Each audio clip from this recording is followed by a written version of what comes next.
Good morning, students. This video is for class 3 science, and today we will read about one more part of plants, that is stem. Stem. The stem is the main part of the shoot system. What is the shoot system? The parts of the plants that grows above the ground. They are known as the shoot system. And stem is a part which grows above the ground. It grows above the ground and support the upper part of the plant. So it grows above the ground and it actually provides support to the top part, the upper part of the plants, so that it can stand upright, so that it can grow upright and straight. Plants have different kinds of stem. They may be strong or weak. So plants, they have different types of stem. Some stem may be weak, some may be strong, some may be very hard. So the stem that are very hard and woody, they have woody structure, woody look, they are known as trunk. Shrubs have several thin woody stems and herbs have several soft and thin stems. So shrubs, the plants that are not very small and not very big, they have not strong stem, but they have stems, they are very thin and they are woody. But if you compare to the herbs, the plants that are herbaceous, that is very small plants, they have very thin and non-woody stem. They are not strong enough. They can break with little flow of your wind. Climbers and creepers have soft and weak stems. So the plants that grows along the ground or that grows taking the help of another object, so they have very weak stem. If you apply little force on it, if you apply little pressure, the stem will break. Functions of the stem. What are the functions? How do stem helps the plant? It holds the plant upright. That is, it is because of the stem the plant grows upright and straight. It bears other parts of plants such as branches, leaves, fruits and flowers. So it is that part of the plant which grows some other parts like flowers, fruits, leaves, branches. The next function is that it carries the minerals and water that is absorbed by the roots to different parts of the plant, and at the same time it transfers food. It takes food from the leaves and it supplies to each and every part of the plant. Some plants store food in their stem, such as sugarcane, potato and ginger. These stems can be eaten by us. So there are some stems which can store food, which has the ability to store food in them, and these stems are eaten by us. Next is the leaf.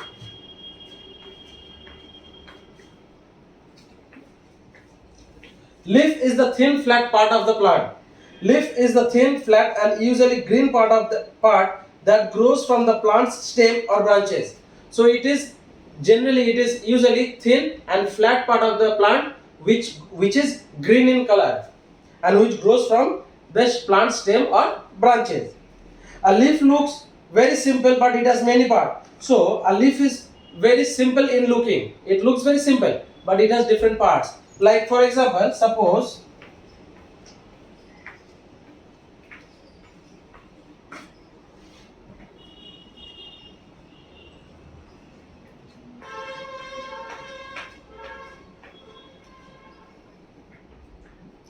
this is a leaf, and this leaf has different parts. What are these?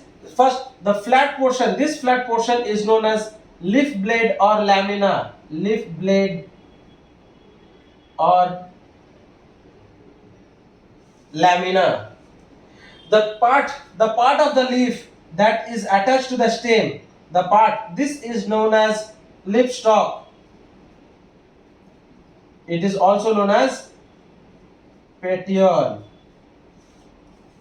Now these leaves has different network like structures. They are known as veins. The middle part which divides the plant into two halves is known as midrib.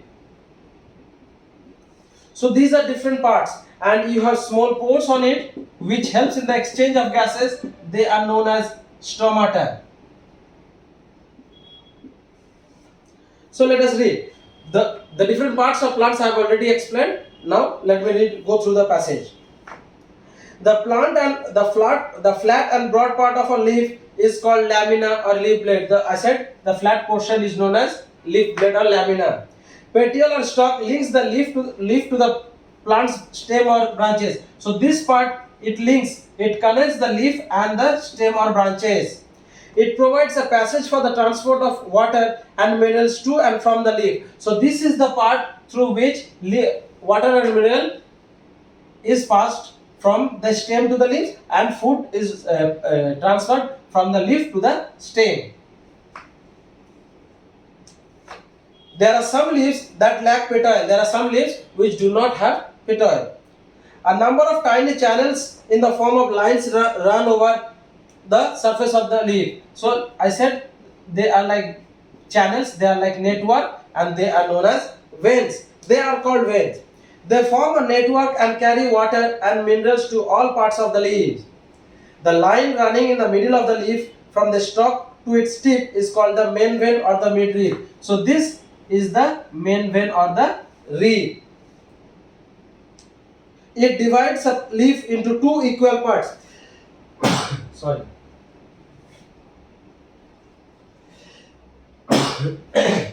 Sorry. A number of small openings called stomata are present on the undersurface. So on the below surface, on the bottom of this leaf, on the undersurface, if this is the leaf, on the undersurface of the leaf, there are many small openings which helps in the exchange of gases. They are known as stomata. They help in the exchange of gases. Plants also lose extra water through stomata. Leaves of different plants differ greatly in color, shape and sizes. So different plants have different type of leaves, they have different shape of leaves, they have different colors of leaves.